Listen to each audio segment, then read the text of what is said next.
फर्श ज़मीं पे अर्श का दूल्हा कितना अच्छा लगता है। फर्श ज़मीं पे अर्श का दूल्हा कितना अच्छा लगता है। फर्श ज़मीं पे अर्श का दूल्हा कितना अच्छा लगता है। और एक बात बता दूं, मेरे नबी का गुंबदे खजरा, बोलो बोलो बोलो मोहब्बत से बोले सुभान अल्लाह।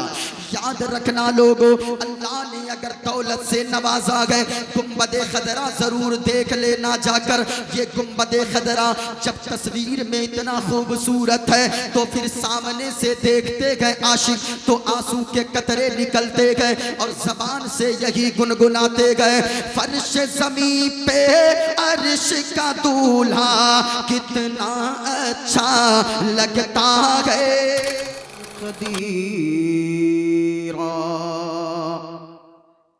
कदीरन समीअन बसीरा वस्सलातु वस्सलामु अला रसूलिही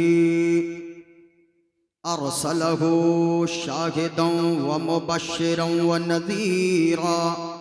अम्मा बाद फ़अऊज़ु बिल्लाहि मिनश शैतानिर रजीम। बिस्मिल्लाहिर रहमानिर रहीम। या अय्युहल्लज़ीना आमनुत्तक़ुल्लाह वल तंजुर नफ्सुम मा क़द्दमत लिग़द। आमन्तु बिल्लाहि सदक़ल्लाहुल अज़ीम व बल्लगना रसूलुहुन नबियुल अमीनुल करीम व नहनु अला ज़ालिका लमिनश शाहिदीन वश्शाकिरीन वल्हम्दुलिल्लाहि रब्बिल आलमीन। ज़मीं पे जो कोई मस्जिद बनाने वाले हैं, ज़मीं पे जो कोई मस्जिद बनाने वाले हैं, ज़मीं पे जो कोई मस्जिद बनाने वाले हैं, ज़मीं पे जो कोई मस्जिद बनाने वाले हैं, यकीन मानो मुक़द्दर जगाने वाले हैं, यकीन मानो मुक़द्दर जगाने वाले हैं। और सदा ये आती है लोगों धर्मपुर बस्ती से, सदा ये आती है लोगों धर्मपुर बस्ती से, खुदा के नाम पे सब कुछ लुटाने वाले हैं, ज़मीं पे जो कोई मस्जिद बनाने वाले हैं। हाज़रीन व सामईन, सरे शाम से अब तक आप हज़रात बैठे हैं। मजमा चाहे जितना भी हो, हज़रत हलचल सीवानी साहब क़िबला बहुत बड़े नकीब हैं और सबसे पुराने नकीबों में से इनका शुमार होता है। जहाँ जाते हैं अल्हम्दुलिल्लाह लोगों की भीड़ लग जाती है और लोगों के मिजाज के मुताबिक गुफ्तगू करने वाला अगर कोई नकीब है तो वो उस्ताज़ुल नुक़बा हज़रत हलचल सीवानी साहब क़िबला हैं। बहुत अच्छी निज़ामत होती है। हज़रत अल्लामा व मौलाना मंजूर अहमद साहब क़िबला सदर जलसा हैं, वो बहुत ही अच्छे अंदाज में जलसे को चला रहे हैं। अब बहुत अच्छे नाज़िम भी हैं, अल्लाह सलामत रखे, अल्लाह उम्र खिज़र अता फरमाए। मुझसे पेशतर आप हज़रात ने ना तो मनक़बत के अशार से अपने क़ुलूब को मुनव्वर व मुजल्ला किया। मैं थोड़ी देर के लिए आप हज़रात के सामने हाजिर आया हूँ। जब तक आप बैठे हैं अल्लाह का शुक्र अदा करते रहें। कितने लोग ऐसे हैं जिनको अल्लाह ने हाथ तो दिया है लेकिन हाथ में पकड़ने की ताकत नहीं दिया है। कितने लोग जमीन पे ऐसे हैं, आप मालदा हॉस्पिटल कभी चले जाओ, आप जब सदर हॉस्पिटल पहुंचेंगे, मेडिकल कॉलेज, आप इमरजेंसी वार्ड में आप जाएंगे, कितने लोग ऐसे आपको मिलेंगे जिनके दोनों पांव कटे नजर आएंगे, लेकिन अल्लाह ने आपके पांव को सलामत रखा है, अल्लाह ने आपके हाथ को सलामत रखा है, अल्लाह ने आपको बोलने के लिए ज़बान अता फरमाया है, अल्लाह ने आपको कितनी सारी नेमतों से नवाजा है। सब कुछ तो दिया ही, लेकिन सबसे बड़ी दौलत अगर दिया है अल्लाह ने तो ईमान की दौलत से नवाजा है। अल्लाह ने मुसलमान बनाया है, ये कम बड़ी बात नहीं है, बहुत बड़ी बात है। लेकिन याद रखिए, हम तक इस्लाम थाली में सजा कर पहुंच गया, इसलिए हम मजहब इस्लाम की कद्र नहीं करते हैं। याद रखिए, जो चीज़ आसानी से मिल जाती है, फ्री में मिलती है, बगैर मेहनत के मिलती है, आदमी उसकी कद्र नहीं करता है। जब कोई चीज़ मेहनत के बाद मिलती है तब आदमी को कद्र पता चलता है उस चीज़ का। याद रखिएगा, अगर कोई शख्स कद्र नहीं समझता है, हजरते मौलाना रूम फरमाते हैं, एक शख्स ऐसा था जिनका बेटा जो बड़ा मालदार था, उनका एक ही बेटा था, लेकिन वो बेटा इतना बड़ा नालायक निकला, इतना बड़ा नालायक निकला कि वो पैसों को पानी की तरह बहाता था, खत्म करता था, पैसों को उड़ाता था।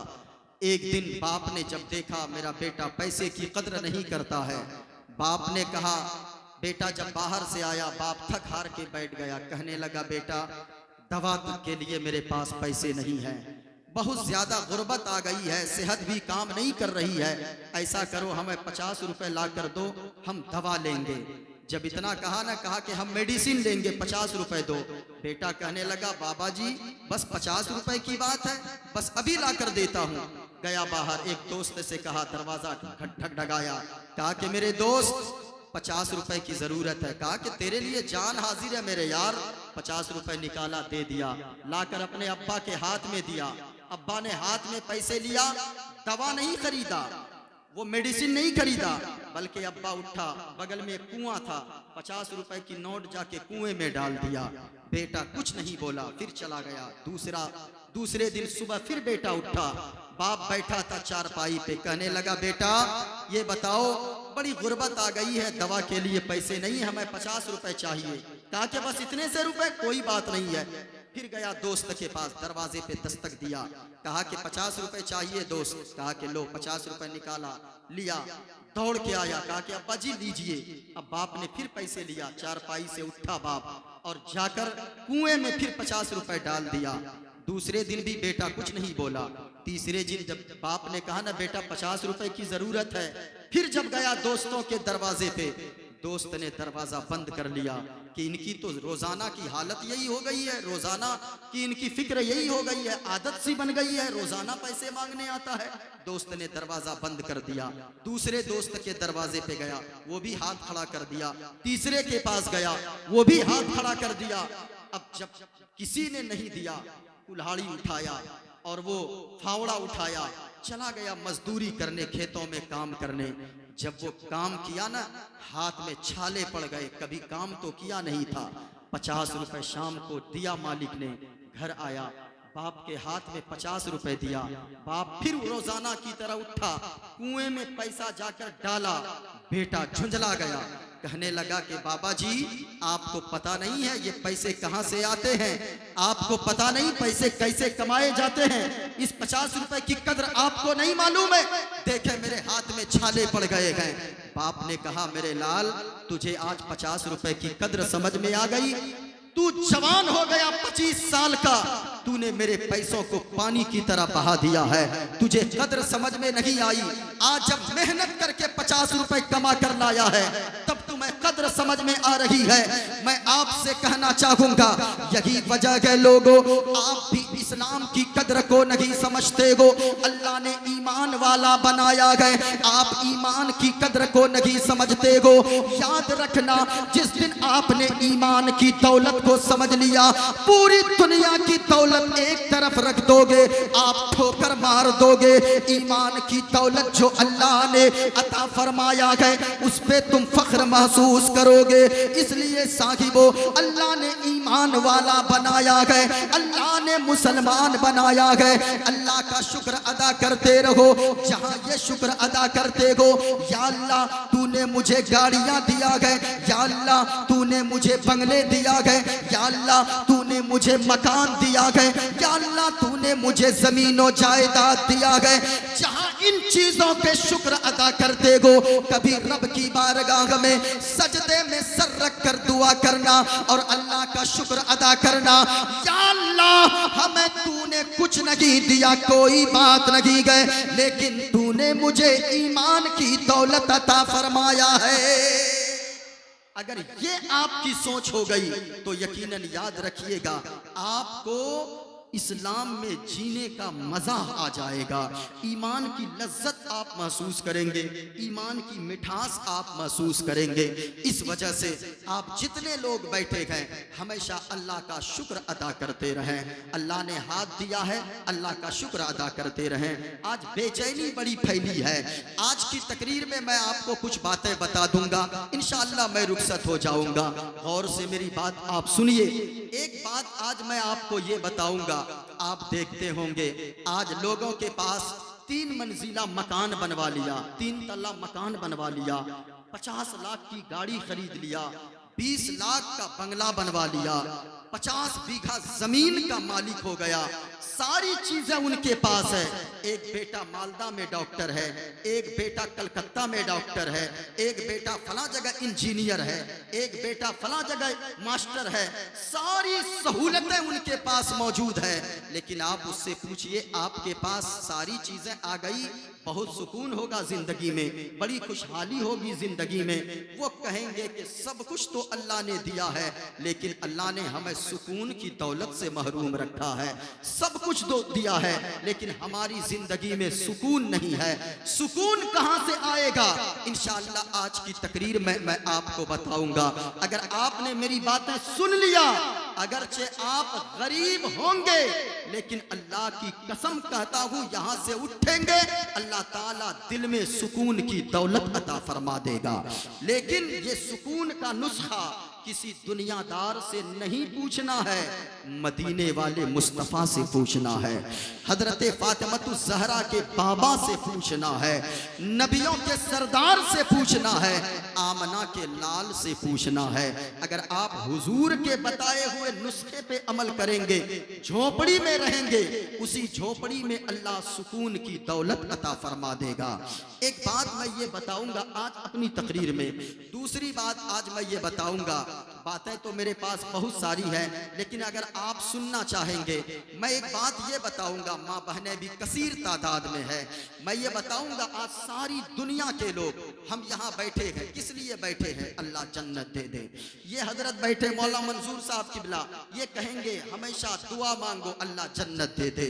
जब कभी खाना काबा पे नजर पड़ती है, उलमा फरमाते हैं खाना काबा पे जब पहली नजर पड़े, जहाँ पे आदमी सारी चीजें छोड़कर वहां पहुंचता है, उस खाने काबा पे जैसे ही नजर पड़े तो आदमी को सबसे पहली दुआ ये मांगनी चाहिए, या अल्लाह बगैर हिसाब व किताब के तू मुझे जन्नत अता फरमा दे। इंसान को ये दुआ मांगनी चाहिए। सारी दुनिया जन्नत की तलाश में है, लेकिन क्या जन्नत ऐसे ही मिल जाएगी? सुने, आज मैं बताऊंगा। मदीने वाले मुस्तफ़ा ने फरमाया है, जो मर्द या औरत 4 काम कर ले, उन 4 काम करने वालों को अल्लाह बगैर हिसाबो किताब के जन्नत अता फरमा देता है। इंशाअल्लाह आप अगर सुनेंगे आपका दिल गदगद हो जाएगा। माँ बहनों तुम भी सुनो, आपको भी सुनने की जरूरत है। आप अगर सवार लेती हैं अपने आप को, आपकी आने वाली नस्लें सवर जाएंगी। आप अगर दीनदार बनती हैं, आपकी घर की बेटियां दीनदार बन जाएंगी। आप अगर दीनदार बनते हो मुसलमानों, आपके घर के बच्चे दीनदार बन जाएंगे। ये बच्चे देखकर सीखते हैं। आप अपने बच्चों के लिए आज सारी चीजें सोचते हैं, मेरा बच्चा आगे चल के क्या करेगा, मेरा बच्चा आगे चल के क्या करेगा, सारी चीजें सोचते हैं। अपने बच्चों के लिए सब कुछ बाद में सोचें, सबसे पहले ये सोचें कि मेरा बच्चा मुस्तफ़ा का आशिक कैसे बनेगा, मेरा बच्चा कुरान पढ़ने वाला कैसे बनेगा, मेरा बच्चा नमाजी कैसे बनेगा, मेरा बच्चा दीनदार कैसे बनेगा। आप अगर सुनेंगे इंशाअल्लाहुल अजीज आपको कुछ समझ में आएगी मेरी बातें। मैं एक शेर पढ़ता हूँ, अपनी गुफ्तगू का आगाज करता हूँ, और अगर आपकी इजाजत होगी तो मैं मंत्र भी पढ़ दूंगा, अगर आपकी इजाजत होगी। अगर सुनना चाहते गए एक मर्तबा हाथों को लहरा कर बोले या रसूल अल्लाह, बुलंद आवाज से बोले या हबीब अल्लाह, और मोहब्बत से बोले या रसूल अल्लाह। माशाअल्लाह। मैं एक शेर पढ़ता हूँ, फिर उसके बाद इंशाअल्लाह गुफ्तगू का आगाज करता हूँ, फिर मैं मंत्र भी पढ़ूंगा। लेकिन अगर आप सुनेंगे तो मोइनुद्दीन कादरी सुनाएगा, फिर मैं अपने बैग को भी खोलूंगा। मैं अक्सर बैग को कहीं कहीं खोलता हूँ, लेकिन अगर आपने ज़हन बना दिया इंशाअल्लाह मैं बोलने की कोशिश करूंगा। एक शेर मैं पढ़ता हूँ। फर्श ज़मीं पे अर्श का दूल्हा कितना अच्छा लगता है, फर्श ज़मीं पे अर्श का दूल्हा कितना अच्छा लगता है, फर्श ज़मीं पे अर्श का दूल्हा कितना अच्छा लगता है। और एक बात बता दूं, मेरे नबी का गुंबदे खजरा, बोलो बोलो मोहब्बत से बोले सुभान अल्लाह। याद रखना लोगों, अल्लाह ने अगर दौलत से नवाजा गए, गुंबदे खदरा जरूर देख लेना जाकर। ये गुंबदे खदरा जब तस्वीर में इतना खूबसूरत है तो फिर सामने से देखते गए आशिक तो आंसू के कतरे निकलते गए और जबान से यही गुनगुनाते गए, फर्श ज़मीं पे अर्श का दूल्हा कितना अच्छा लगता है। आप भी याद करके जाओ, माँ बहनों तुम भी याद करके जाओ। यहाँ से घर जाना तो गाना ना गुनगुनाना, म्यूजिक ना सुनना, तराना और किसी चीज का ना गुनगुनाना, बल्कि जब घर जाना तो फिर नाते नबी का ये तराना गुनगुनाना कि फर्श ज़मीं पे अर्श का दूल्हा कितना अच्छा लगता है, फर्श ज़मीं पे अर्श का दूल्हा कितना अच्छा लगता है। और मेरे नबी का गुंबदे खजरा, मेरे नबी का गुंबदे खजरा कितना अच्छा लगता है, मेरे नबी का गुंबदे खजरा कितना अच्छा लगता है, मेरे नबी का गुंबदे खजरा कितना अच्छा लगता है। जब आशिक पहुंचते हैं ना मदीने में तो ऐसे रोते हैं मक्का मदीना शरीफ में, अल्लाह अकबर। लोगों को आप देखेंगे ऐसा लगेगा कि सारी खताएं इनको याद आ गई है। हम जैसे गुनहगार पहुंचकर न रोएं। जब गौसे आजम के ताल्लुक से आता है, गौसे आजम खाने काबा के गिलाफ को पकड़कर ऐसे रो रहे थे, कोई शख्स देखने वाला सोचने लगा सुनकर ये कौन गुनहगार है जो इतना रो रहा है। जब चादर को हटाकर चेहरे को देखा वो कोई और नहीं वक्त के गौसे आजम सैयदना शेख अब्दुल कादिर जीलानी की जात थी। अल्लाह अकबर कबीरा। वो गौसे आजम जो 40 साल तक इशा के वजू से फजर की नमाज अदा किए हैं, वो गौसे आजम जो मादर जात वली है, यानी माँ के पेट से पैदा हुए हैं अल्लाह का वली बनकर। कुछ लोगों को अल्लाह बाद में विलायत अता फरमाता है, लेकिन गौसे आजम ऐसे वली है जिनको अल्लाह ने उनके माँ के पेट ही में उनको विलायत अता फरमा दिया था। वो गौसे आजम इतना रोते हैं, लेकिन हमें अपने गुनाहों का क्या हमें कुछ याद नहीं है। हम ये नहीं जानते हैं कि हमने कितनी खताएं की है। अल्लाह के वास्ते अपने गुनाहों को याद करके रोया करो। जो आदमी गुनाहों को याद करके रोता है उनके दिल को अल्लाह साफ सुथरा फरमा देता है। गुनाहों को याद करके रोया करें। अल्लाह ने कुरान में फरमाया है फलयज़हकू कलीलन वलियबकू कसीरा। कम हंसा करो और ज्यादा रोया करो। ज्यादा रोने वाला बंदा अल्लाह को पसंदीदा होता है, ज्यादा रोने वाला बंदा अल्लाह का प्यारा हुआ करता है। गौर से सुनो लोगों, अगर सुनना चाहते गए, मैं एक मंत्र पढ़ता हूं, अपनी गुफ्तगू का आगाज कर देता हूं, ताकि आप पे मेरी बातें जो मैंने वादा किया है वो बातें मैं आपको बता कर जा सकूं। मैं मंत्र पढ़ता हूं, अगर इजाजत हो तो मैं पढ़ दूं मंत्र। अरे भाई बोलो ना, इजाजत है? माशाअल्लाह। एक मर्तबा और मोहब्बत से बोले सुभान अल्लाह, प्यार से बोले या रसूल अल्लाह। मैं दुआ करता हूं मेरे मौला, जितने लोग यहाँ पर बैठे गए, मालिक इन सब को लंबी उम्र अता फरमा और उस वक्त तक मौत न देना मौला जब तक के तेरे हबीब के रोजे पर हाजिरी न नसीब हो जाए। ये वक्त नाजुक है, इस वजह से आप जल्दी जल्दी सुनते चलो। मैं एक मंत्र पढ़ देता हूँ, फिर उसके बाद इंशाअल्लाह अज़ीज अपनी गुफ्तगू को मैं आगे बढ़ाने की कोशिश कर रहा हूँ। सुना, एक मंत्र पढ़ता हूँ। यो माम जमनादिम शवेति लोक महेश्वरम। ओ भाई साहब थोड़ा सा इसको कम कीजिए, इसको हल्का सा कम कर दीजिए, ज्यादा नहीं। यो माम जमनादिम शवेति लोक महेश्वरम असमूढ़ा समर्तेषु सरो पापय है परमुच्यति अधर्मा विभवात् कृष्णा प्रदुष्यन्ति कुलस्त्रिक्या स्त्रीषु तुष्टाषु वार्ष्णे जायते वर्णशंकरः वायुर्दे जर्मुगणी वरुणा शशंका प्रजापतिष्टम पर पितामहश्च नमो नमस्ते सुसाहस्कृता पुनश्च भूयोपि नमो नमस्ते गणेश्यम चरणम शीशमनम शशांकम चरणम शीशमनम पर्वतम चरणम शीशमनम गंगाजलम स्नानम पंडितम गौदानम स्वाहा कल्कि अवतार न्यारपंतम पृथ्वी मध्यम उर्वशिकारतम पल्वन स्वानम लमलघीयम पुष्पपनम तपस्यम वीरम महावीर गुरोम प्राणम प्रादीपम सोमवती विश्वेशम स्वरूपम असुमा सुगमारूहा देव दत्तम जगतपति असिना साधु अष्ट आश्चर्य गुणवती किरीख नीलगंधा अति ज्योति में प्रकाशम नतमस्तक भूमिष्टम प्रभु गुणगानम नाम पुरीता लील गच्छतीन पराक्रम पवित्रम गंगा स्नानम अति पवित्रम पवित्रम पवित्रम। और एक पंडित है लोगो, हैदराबाद का रहने वाला गए, नाम है पंडित सोमनाथ वर्मा। वो पंडित जब चलता गए कुछ और बोलता गए, लेकिन जब जबान खोलता गए तो फिर मुस्तफा मुस्तफा बोलता है।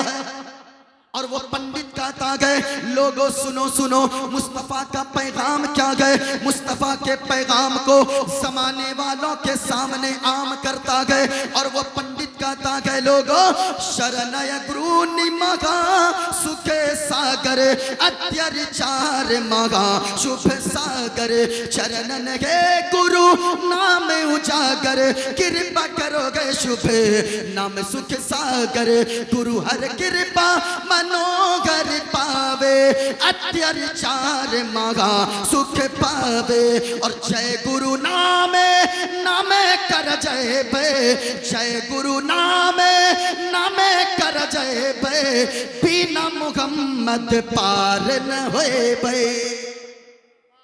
अब जरा सुनना लोगों, मैं आपके सामने खुलासा बयान कर दूं जो मैंने मंत्र पढ़ा है। एक किताब है भागवत गीता, मैंने इसका भी एक मंत्र पढ़ा है। मेरे पास एक किताब है रामायण, जो हिंदू भाइयों के यहाँ बहुत मोतबर किताब मानी जाती है। मैंने रामायण का भी एक चौपाई मैंने पढ़ी है। इंशाअल्लाह मैं बयान करूंगा और मैं ये साबित करूंगा कि सबसे अच्छा मजहब मजहब इस्लाम है। और मैं ये साबित करूंगा कि पूरी दुनिया में मानवता का अगर पैगाम कोई मजहब देता है वो कोई और मजहब तो हो, लेकिन सबसे ज्यादा अगर मानवता का पैगाम देता है तो वो मजहब इस्लाम दिया करता है। इंशाअल्लाह मैं ये बताऊंगा, जो लोग कहते गए, आज टीवी पर बैठकर मीडिया वाले चीखते गए और चिल्लाते गए और कहते गए, देखो मुसलमान ऐसा होता है, देखो मुसलमान ऐसा होता है। आज टीवी में बैठकर कुछ लोग हर वक्त फूट डालना चाहते गए, लेकिन हम तो जलसों से पैगाम देते गए। चांद तारे गगन की जीनत है, फूल कांटे पवन की जीनत है। हिंदू मुस्लिम को इस वतन में साथ रहने दो, ये हमारे वतन की जीनत हैं। हम तो ऐसे स्टेजों से पैगाम देते गए, लेकिन कुछ लोग फाड़ने की बात करते गए, कुछ लोग तोड़ने की बात करते गए, और ये मीडिया वाले दिखाते गए देखो इस्लाम ऐसा है। मैं कहना चाहूंगा, आपसे पूछना चाहूँ, क्या आपने किसी मुसलमान को वैसा देखा है जो टीवी मीडिया वाले बताते गए, जो लोग कहते गए कि आईएस ने ऐसा कर दिया या उसने फला जगह खून बहा दिया? अल्लाह की कसम, हमारा मजहब आईएस वालों को देखने की इजाजत नहीं देता। हमारा मजहब किसी टेररिस्ट और आतंकवादी को देखने की इजाजत नहीं देता। हमारा मजहब तो मानवता का सम्मान सिखाता है, हमारा मजहब तो इंसानियत का पैगाम सिखाता है। हमारा मजहब सिखाता है कि अगर रास्ते में तुम चलो तो अगर एक कांटा भी नजर आए, एक छोटा सा पत्थर नजर आए, उस पत्थर को इस नीयत से हटा दो कि इसमें कोई भी अल्लाह की मखलूक चलेगी, कोई भी इंसान चलेगा, चाहे वो हिंदू चलने वाला हो, चाहे वो मुसलमान हो, चाहे वो ईसाई हो, चाहे वो यहूदी हो, कोई भी चलने वाला चलेगा, कहीं उसको ठोकर लगकर तकलीफ ना हो जाए। इस नीयत से अगर तुम पत्थर को रास्ते से हटा दोगे, हमारा इस्लाम कहता है अल्लाह तुम्हें सदका करने का सवाब अता फरमा देगा। ये मजहब इस्लाम सिखाता है। लेकिन आज जैसे टीवी वाले दिखाते हैं, हमारा इस्लाम ऐसा नहीं है। हमारा इस्लाम मानवता का पैगाम देता है। लेकिन हम ये कहते हैं हुजूर से बड़ा अक्लमंद दुनिया में कोई नहीं है। ये हमारा दावा है और हम साबित करेंगे कि आज पूरी दुनिया जो बौखलाई हुई है, लोग कहते हैं कि आज इस्लाम को मिटा देंगे, कुरान को मिटा देंगे। मैं किसी और की बात नहीं करता। जो लोग ये बोली बोलते हैं इस्लाम को मिटा देंगे, कुरान को मिटा देंगे, अल्लाह की कसम कहता हूँ इस्लाम न कल मिटा था, न आज मिटा है, न कभी इस्लाम मिटने वाला है। इसलिए कि आज आप देखें मजहब इस्लाम सबसे अच्छा मजहब, सबसे अच्छी किताब कुरान मजीद है। यही वजह है आज अमेरिका इस्लाम के पीछे पड़ा है, आज बरतानिया इस्लाम और कुरान के पीछे है, आज यूरोप इस्लाम और कुरान के पीछे है, आज इंग्लैंड इस्लाम और कुरान के पीछे है, पूरी दुनिया इस्लाम और कुरान के पीछे है। लेकिन मेरा मजहब इस्लाम और हमारा कुरान सबसे आगे नजर आता है। इसलिए कल अगर दिन में 1000 लोग कलमा पढ़ते थे, आज रोजाना लाखों लोग पूरी दुनिया में कलमा पढ़कर मजहब इस्लाम को अपना रहे हैं, इस्लाम के दामन में आ रहे हैं। इसलिए तो मैं कहता हूँ आज जितनी पूरी दुनिया के लोग इस्लाम और कुरान के पीछे पड़े गए, हमारा इस्लाम और कुरान सबसे आगे गए। हम तो कहते गए सहरा में, जंगलों में, बयाबान में पढ़ो, मीनार गिर पड़े तो मैदान में पढ़ो, और ये बेखबर नुजूमी तुम्हें क्या बताएंगे कल होने वाला क्या है, कुरान में पढ़ो। हम तो ये पैगाम देते गए जमाने वालों को, लेकिन जमाने वाले चीखते गए, जमाने वाले चिल्लाते गए। मैं कहना चाहूंगा कभी आपने सोचा है हमारे छोटे छोटे बच्चों को भी आप टटोल कर देखो, मुसलमान किसी चीज के नाम पर नहीं भड़कता है। मुसलमान, लोग कहते हैं मुसलमान भड़क जाता है, अल्लाह की कसम कहता हूँ हमारे मजमे में से 8 साल के बच्चे को उठाकर कोई पूछे ये बताओ तुम्हें मैं गाली दूंगा तू भड़क जाएगा? वो कहेगा हमारा 8-10 साल का बच्चा भी हमें गालियां देना है दे लो, हमारी माँ को गालियां देना है दे लो, हमारे बाप को गालियां देना है दे दो, हम बर्दाश्त कर सकते हैं। लेकिन अगर मुस्तफ़ा की शान में तूने अदना सी गुस्ताखी की फिर हमें बर्दाश्त नहीं होगा, क्योंकि हम तो जीते हैं मदीने वाले मुस्तफ़ा के लिए, और मौत भी आएगी तो मदीने वाले मुस्तफ़ा के नाम पर मौत आएगी। इस वजह से हमारा आला हजरत ने हमें बताया है कि जमीनो जमा तुम्हारे लिए, मकीनो मका तुम्हारे लिए, चुनीनो चुना तुम्हारे लिए, बने दो जहां तुम्हारे लिए, दहन में ज़बां तुम्हारे लिए, बदन में है जान तुम्हारे लिए, और या रसूल अल्लाह हम आए यहाँ तुम्हारे लिए, उठे भी वहाँ तुम्हारे लिए। हम तो इस तरह की जिंदगी जीते गए और हम तो इस तरह जिंदगी गुजारना चाहते गए। याद रखना हमने क्या कहा, दुनिया में सबसे बड़े अक्लमंद का नाम जनाबे मोहम्मदुर रसूलुल्लाह सल्लल्लाहु अलैहि वसल्लम है। ये मेरा दावा है और मैं ये ऑन रिकॉर्ड बोलता हूँ। आप कहेंगे आपके पास कोई दलील है, तो जरा गौर से देखिएगा। मेरे पास जो मैं आपको बताना चाहूंगा, सबसे बड़े अक्लमंद का नाम जनाबे मोहम्मदुर रसूलुल्लाह है। एक किताब का नाम अल्लामा दहलान ज़ैनी, किताब का नाम सीरतुन नबविय्या, उस किताब में नक्ल फरमाते हैं इन्नल्लाह तआला लम युअति जमीअन नास मिन बदइ दुनिया इला इनक़िज़ाइहा मिनल अक़्ल फी जंबे अक़्लिही सल्लल्लाहु अलैहि वसल्लम का हब्बते रमली मिन बैने रमाली दुनिया। अल्लाह अल्लाह, जरा सुनिएगा। अल्लामा दहलान ज़ैनी फरमाते गए कि आप पूरी दुनिया वालों की अक्ल को एक जगह पे जमा कर दो और जनाबे मोहम्मदुर रसूलुल्लाह की अक्ल को एक जगह पे रखी जाए तो पूरी दुनिया की अक्ल ऐसे होगी जैसे बड़ा सा रेगिस्तान में, बड़ा सा बालू वाली जमीन में, रेतीली जमीन से एक चुटकी आप उससे रेत उठाएं, अगर नाखून डुबाएंगे उसमें नाखून के जितने जर्रात नजर आएंगे उन सारे जर्रात के बराबर पूरी दुनिया वालों की अक्ल है। और जितने सरापा रेगिस्तान में जितने बालू हैं, जितने भी रेत हैं, उन सब के बराबर जनाबे मोहम्मदुर रसूलुल्लाह की अक्ल है। हुजूर से बड़े अक्लमंद कोई नहीं है। आप कहेंगे वो कैसे? तो जरा सुनिए, इस्लाम क्या पैगाम देता है। आज से 1400 साल पहले यही दुनिया थी, यही धरती थी, जिस धरती पर लोगों ने न जाने पत्थर को अपना खुदा माना, लोगों ने मिट्टी को अपना खुदा माना, लोगों ने सूरज को अपना खुदा माना, लोगों ने चांद को अपना खुदा माना।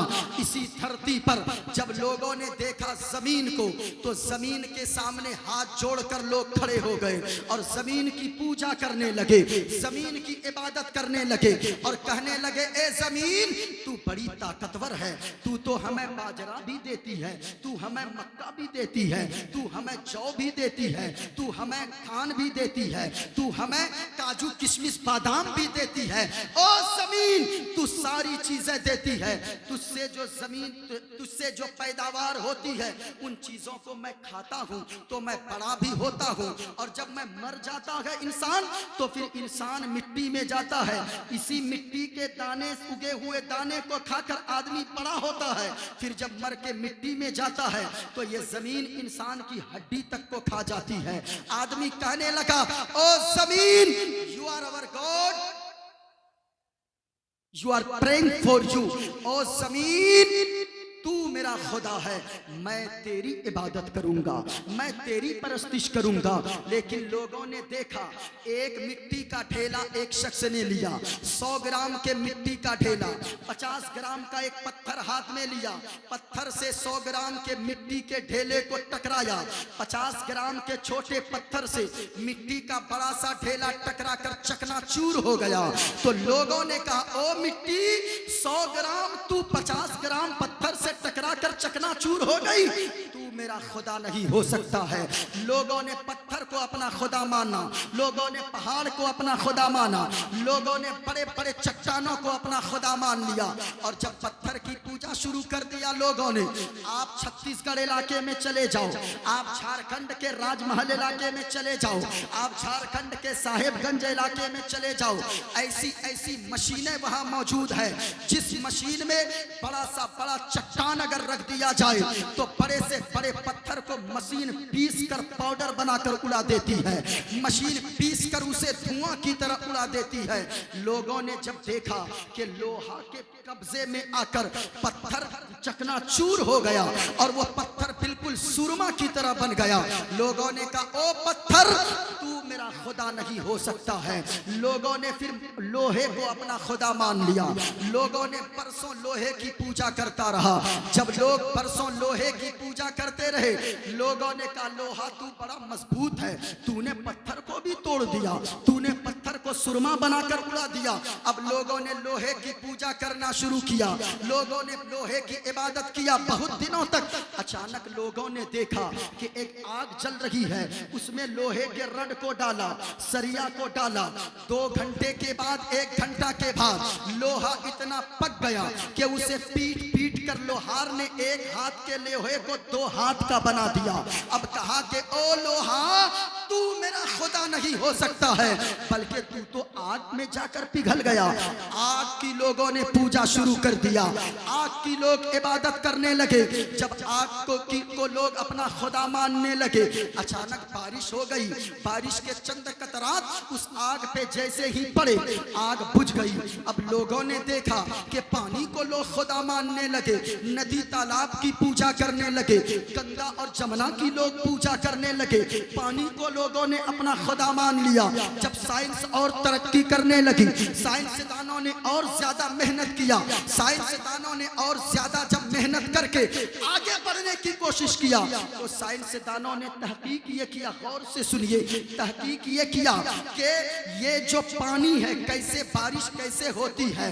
यानी वो बादल आसमान पे भाप की शक्ल में पहले जमा होता है और ऊपर से बादल अपने शुआओं को पानी पे लगाता है, और वो बादल भाप जब बनकर वो गर्म होता है तो टेम्परेचर पे जब ज्यादा रखा जाए उस पे भाप बनता है। उसके बाद आज बादल से बारिश होने लगती है। लोगों ने जब पानी को अपना खुदा माना, लोगों ने कहा कि ओ बादल, तू कैसे होता है? कहा कि सूरज अपनी शुआओं को पानी के सतह पे लगाता है और वो भाप बनाकर ऊपर उड़ाता है। ये सारा सूरज का कमाल है। लोगों ने मिट्टी को छोड़ा, लोगों ने पत्थर को छोड़ा, लोगों ने पानी को छोड़ा, लोगों ने आग को छोड़ा, लोगों ने सूरज को अपना खुदा मानना शुरू कर दिया। और सूरज को खुदा मानने में जाहिल से लेकर पढ़े लिखे लोग तक मुलव्विस थे। बड़े बड़े साइंसदान भी उस सूरज की पूजा करने में लगे थे। लेकिन जब लोग सूरज की पूजा करने लगे दुनिया वाले, तो रब की मशीयत को जलाल आया। सन 571 ईस्वी में हजरत अब्दुल्लाह के पुश्ते अनवर से हजरत आमना रज़ियल्लाहु ताला अन्हा के पतने अतहर से 12 रबीउल अव्वल शरीफ के दिन सुबह सादिक के वक्त जनाबे अब्दुल्ला के घर में, हजरत अब्दुल मुत्तलिब के घर में जनाबे मुहम्मदुर रसूलुल्लाह तशरीफ ले आए। जब हुजूर तशरीफ लाए, मकामे सहबा में हजरत अली की नमाज कज़ा हो गई, तो फरमाया, ए अली, नमाज कज़ा पढ़नी है या अदा? कहा, या रसूल अल्लाह, गुलाम आपका हूँ, नौकर आपका हूँ, फिर मैं नमाज कज़ा पढ़ूंगा, इतना कहना था। कहा, ए अली, तो जरा बोलो, अदा पढ़नी है? हाँ या रसूल अल्लाह। हुजूर ने सूरज को पलटा दिया। पश्चिम से जब पलटाया सूरज को, तो ये जवाब था बड़े बड़े साइंसदानों का, ये जवाब था बड़े बड़े अक्लमंदों का। और हुजूर ने बता दिया, ओ दुनिया वालों, जिस सूरज को तुम अपना खुदा मानते हो, जिस सूरज की तुम पूजा करते हो, जिस सूरज की तुम इबादत करते हो, वो मेरे इशारे पे नाचा करता है, वो मेरे इशारे पर पलटा करता है। आला हजरत ने फरमाया, सूरज उल्टे, पांव पलटे, चांद इशारे से हो चाक, अंधे नजदी देख ले कुदरत रसूलुल्लाह की। सबसे बड़े अक्लमंद हैं हुजूर। हुजूर ने इस्लाम लाया, हुजूर ने लोगों को बताया, लोगों, मजहब इस्लाम सबसे अच्छा मजहब है। गौर से सुनो, इस्लाम क्या सिखाता है? इस्लाम पैगाम ये देता है, आज सारी जिंदगी घूम लो, सारी दुनिया घूम लो, सुकून नहीं मिलने वाला। याद रखना, जितनी भी दौलत आ जाए, जितने भी खूबसूरत हो जाओ, दुनिया में कोई सुकून से नहीं जीता है। सुकून से वही जिएगा जो मदीने वाले मुस्तफ़ा के फार्मूला पे अमल करेगा। गौर से सुनना, कौन सा फार्मूला पे अमल करेगा? आप ये समझते हो हमारे पास दौलत आ जाए हम सुकून में रहेंगे, हमारे पास बंगला आ जाए हम सुकून में रहेंगे, हमारे पास जमीन आ जाए हम सुकून में रहेंगे? अल्लाह की कसम, ऐसा कभी नहीं हो सकता है। सुकून किन चीजों में है? बंगला में सुकून नहीं है। आप ये समझते हो हम उनकी तरह बन जाएंगे, हमारी जिंदगी में खुशहाली आ जाएगी। आज एक साइकिल वाला मोटरसाइकिल वाले को देखकर सोचता है, अगर मैं मोटरसाइकिल मोटरसाइकिल पे आ जाऊंगा, मेरी जिंदगी में सुकून आ जाए। मोटरसाइकिल वाले से पूछो, वो कहते हैं 4 व्हीलर में खरीद लूंगा, मेरी जिंदगी में सुकून आ जाएगा। 4 व्हीलर वाले से पूछो, वो कहेंगे मैं हवाई जहाज खरीद लूंगा, मुझे तब सुकून आएगा। एक मर्तबा की बात है, मैंने एक आर्टिकल पढ़ा किताबों में, तो मेरे दिल को झंझोड़ कर रख दिया। और जमाने वालों के लिए वो आर्टिकल फिट आती है। वो आर्टिकल क्या है, गौर से सुनिए। आर्टिकल में ये लिखा था, मेरे एक दोस्त ने आर्टिकल भेजा, कहा कि एक कौवा था, कौवा। वो कौवा आप समझते हैं कौवा? अरे बोले ना भाई, क्या बोलते हैं आप लोग? कौवा को क्या बोलते हैं? कौवा बोलते हैं। कौवा किस कलर का होता है, जरा बोलकर बताएं, किस कलर का होता है? काला कलर का। एक दिन कौवा बड़ा मुरझा कर बैठा था। कौवा सोचने लगा, मैं कितना काला कलोटा हूँ, वो बगुला कितना सफेद है। बगुला समझते हैं ना, बगुला, बोगला, अच्छा बोगला। कौवा बड़ा काला कलोटा, वो बगुला के पास एक दिन मुरझाए लबो लहजे में जाकर कहने लगा, कहा ओ बगुला, बगुला मेरे भाई, तू कितना वाइट है, तू कितना सफेद है, तू कितना खूबसूरत है। मैं जहाँ जाता हूँ लोग मुझको तीर दिखाकर उड़ा देते हैं, धनुष दिखाकर उड़ाने लगते हैं। बच्चे देखते हैं वो भी डंडे से मारते हैं, बूढ़े देखते हैं वो भी मारते हैं, औरतें देखती है वो भी मारती है। ए बगुला, तेरा रंग कितना खूबसूरत है, तू कितना उजला है, तू कितना सफेद है। बगुला कहने लगा, ओ कौवा मेरा भाई, अरे तू मुझको क्या देखता है, मेरे पास तो सिर्फ एक रंग है। जाकर तोते को देखो, लोग कितना प्यार करते हैं, लोग उसको कितनी मोहब्बत से पुकारते हैं, जिसे देखो मिट्टू मिट्टू कह के पुकारते हैं। तोता इतना खूबसूरत है, वो हरे रंग का तोता, वो सब्ज रंग का तोता, गले में लाल कलर का पट्टा भी डला होता है, इतना खूबसूरत होता है कि उनको लोग देखने के लिए दूर दूर से आ जाते हैं। इतना कहना था, सुनना था। अब वो कौवा उड़ा और एक पिंजरे में तोता नजर आया। उस तोते के पास, पैरोट के पास वो कौवा गया, कहने लगा, तोता मेरा भाई कितना खूबसूरत है तू, हरा रंग का, क्या मिठास तेरे आवाज में है, मैं काए काए करता हूँ, लोग मेरी आवाज सुनना नहीं चाहते,